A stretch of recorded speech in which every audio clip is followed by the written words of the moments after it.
사무엘상 13장 1절부터 23절까지 말씀을, 오늘 본문 말씀은 이스라엘 백성들이, 이스라엘 군대가 블레셋과의 전쟁을 앞두고 일어난 사건입니다.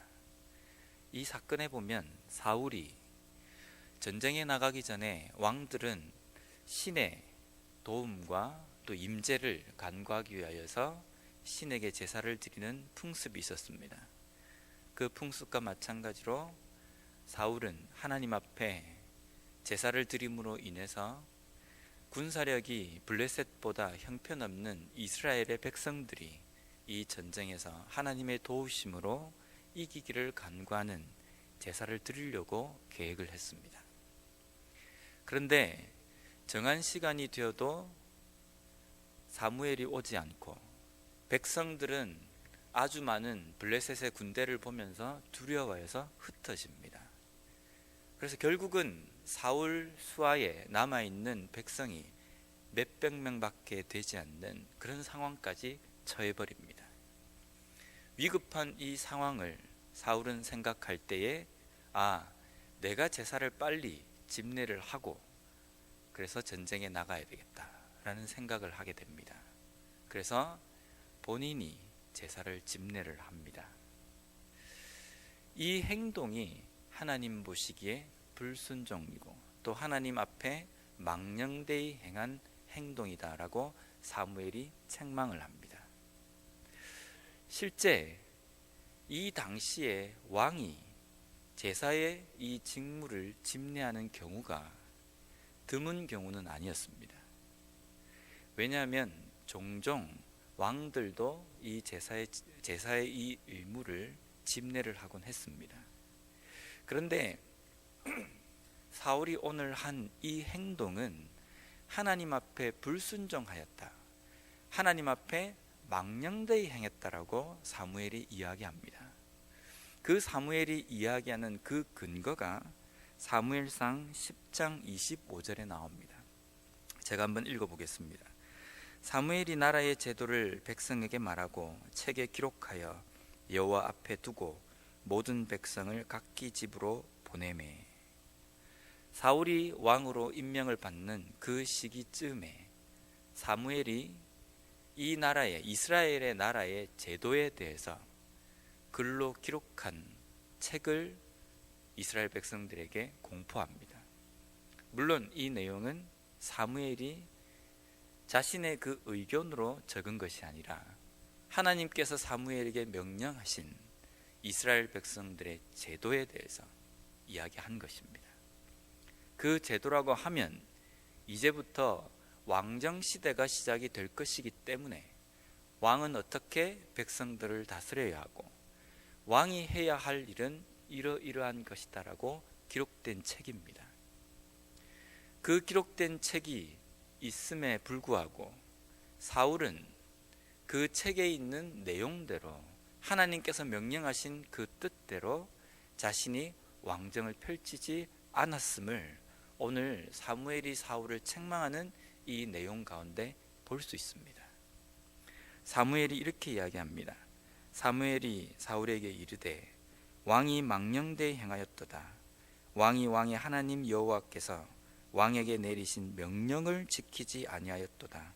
그리하였더라면 여호와께서 이스라엘 위에 왕의 나라를 영원히 세우셨을 것이거늘.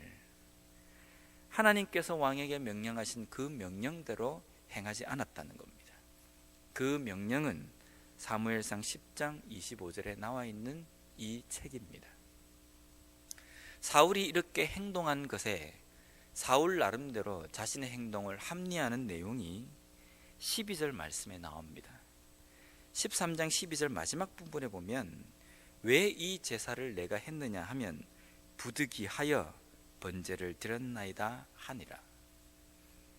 부득이해서 어쩔 수 없이 내가 생각해 보니까 지금 빨리 드려야 했기에 내가 하나님 앞에 이 제사를 드렸습니다 라는 겁니다.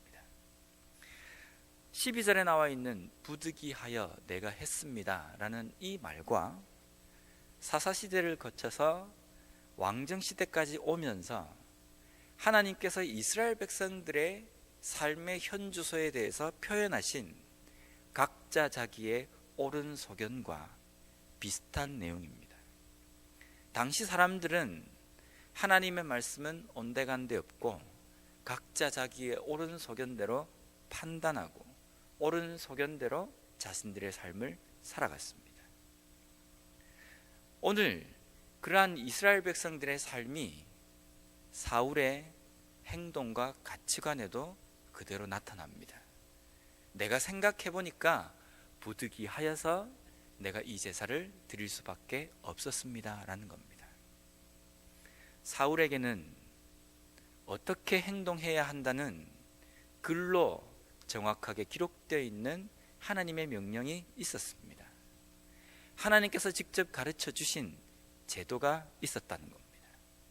있었음에도 불구하고 사울은 자신이 생각할 때 이 상황은 위급한 상황이기 때문에 이 위급한 상황을 어떻게 하면 벗어날 수 있는가 생각해 보니 부득이하게 제사를 드린 것입니다. 사울이 이 행동을 한 이 모습이 하나님 앞에 불순종한 것이고 하나님 앞에 망령되이 행한 행동이었습니다. 그래서 하나님은 사울을 버리십니다. 사울은 40세에 왕이 됩니다.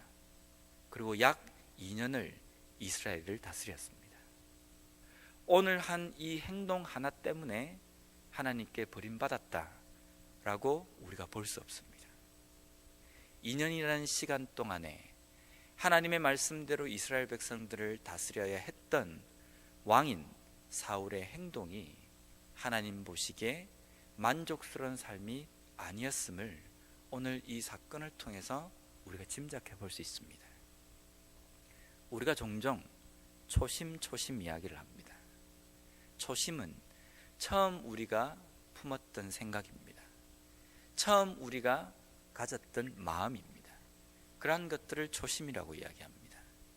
우리가 직분을 받을 때에, 우리가 예수님을 처음 믿었을 때에, 하나님의 백성이 처음 되었을 때에, 그때 그 마음, 그 열정, 그 겸손함, 그것들이 우리의 삶의 초심입니다.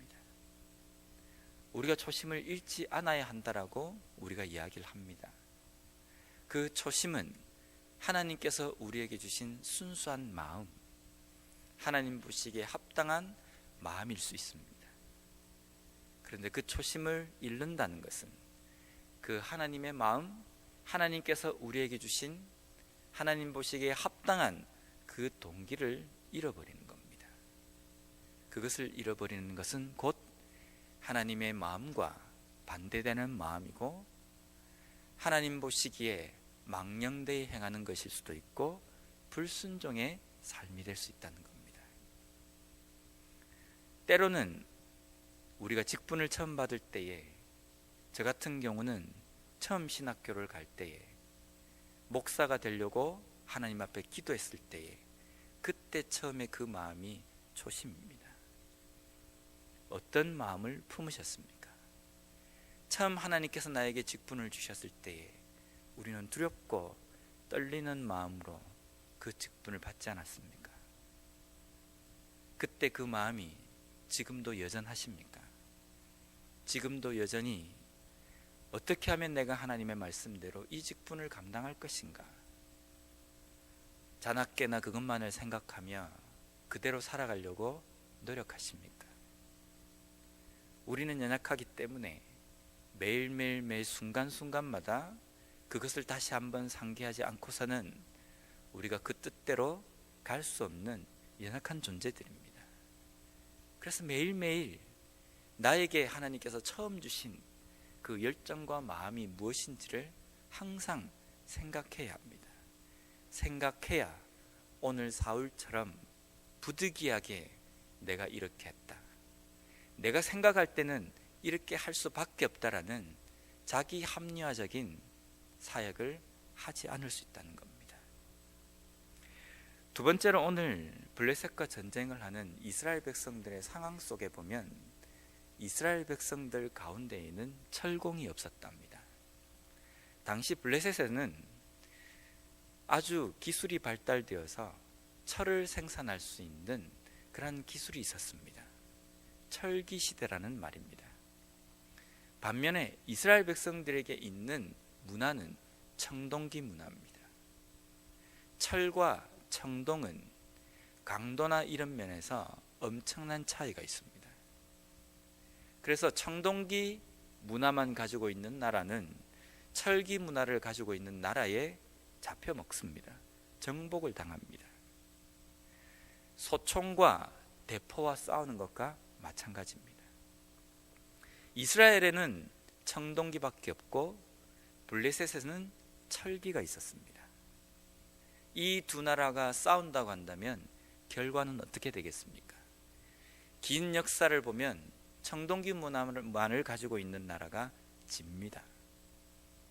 블레셋은 철기 문화를 일찍이 개발한 발달된 나라였습니다. 군사력 면에서 이스라엘보다 월등했다는 의미입니다. 월등한 블레셋과 붙어있는 이스라엘이라는 이 나라가 지금까지 건재하고 있다는 겁니다. 군사력 면에나 사람들의 개개인의 소양 면에나 이스라엘보다 월등한 블레셋이 있음에도 불구하고, 주변에 많은 군사력을 가진 나라가 있음에도 불구하고 이스라엘이 그 틈바구니 사이에서 건재하고 있다는 겁니다. 이스라엘이 건재하고 있었다는 것은 군사력이 아니면 어떤 나름대로의 전술이 뛰어나기 때문에 건재한 것이 아니라 단 하나의 이유입니다. 하나님께서 이스라엘 백성들과 함께 하셨기 때문에 그들이 가지고 있는 무기가 석기든 청동기든 철기든 그것이 문제가 되지 않았습니다. 하나님께서는 이스라엘 백성들을 사사시대를 쭉 거치면서 다른 강대국과 전쟁을 하고 그들 손아귀에서 이스라엘 백성들을 구원하실 때에 무기로 하시지 않으셨습니다. 하나님의 방법으로 이스라엘 백성들을 구원하셨습니다. 그러한 이스라엘 백성들의 삶입니다. 오늘 하나님께서 이스라엘 백성들에게 철기의 군사력이 없지만 지금까지 인도하셨던 하나님의 은혜를 표현하셨습니다. 오늘날 우리의 삶은 어떻습니까? 다른 사람들의 가지고 있는 소양과 능력에 비해 때로는 비교해 봤을 때에 상대적으로 너무나도 빈약하고 아무것도 가지지 못하고 내가 가지고 있는 소양도 부족하다고 생각할 수 있습니다. 하지만 하나님의 일은 그러한 것들로 하는 것이 아닙니다. 우리가 가진 지식과 우리가 가지고 있는 소양들로 하나님의 일을 훌륭하게 행할 수 있는 것이 아니라 하나님의 일은 하나님의 방법, 하나님의 힘으로 감당할 수 있는 것입니다. 비록 외형적인 것으로 비교해 봤을 때에 그들과 비교가 되지 않는다 할지라도 내 속에 하나님께서 역사하고 계시고 내가 하나님의 말씀대로 살아가려고 하는 그 결단과 그 믿음이 있을 때에 우리는 이 땅의 삶에서 우리에게 주어진 우리의 사명들을 온전히 감당할 수 있습니다. 오늘도 우리는 우리의 삶 속에서 영적인 전쟁을 치러야 합니다. 그 영적인 전쟁 앞에서 우리는 두 가지를 명심해야 합니다. 첫째, 우리에게 어떻게 이 싸움을 싸워야 할지 하나님은 우리에게 말씀을 주셨습니다. 그 말씀대로 초심을 잃지 않고 우리가 하나님의 길을 걸어가야 합니다. 둘째로, 내가 비록 외형적인 어떤 것들은 갖추지 못했다 할지라도 하나님이 나와 함께 하시기 때문에 내가 하나님을 의지하면 이 싸움도 능히 이겨낼 수 있다라는 그 믿음을 가지고 오늘 하루 우리에게 주어진 이 영적인 싸움에서 승리하는 우리 모두가 되었으면 좋겠습니다.